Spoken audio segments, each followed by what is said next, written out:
Olet sä valmiina? Tätä termiä täällä. Olen. Ei muuta kuin vaan taustanauhaa. Joo, ja sitten vähän ehkä semmoista, ehkä möreämpää ääntä. Uskottavuusasenne nyt tähän. Kyllä vain. No niin. Oikein hyvää iltaa Yleisradion säälähetyksestä. Tänään meille lounaasta saapuu Suomeen kevyttä yläpilveä. Niille, jotka siitä erityisesti pitävät. Se voi olla hyvä uutinen taas teille, jotka vietätte aikaanne etelässä. On luvassa hieman alakerran kosteutta.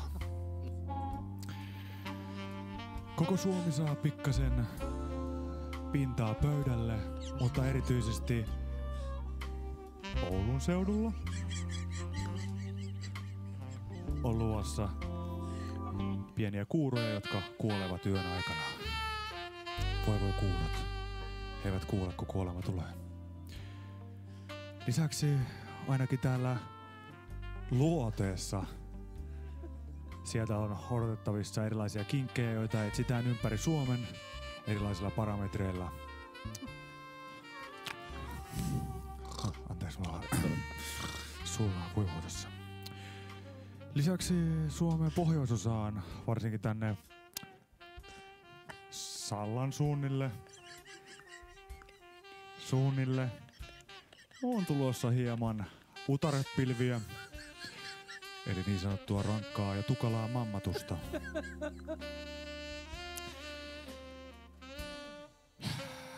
Lisäksi haluan varoittaa myös tässä Suomen idässä ehkä Joensuun kohdilla,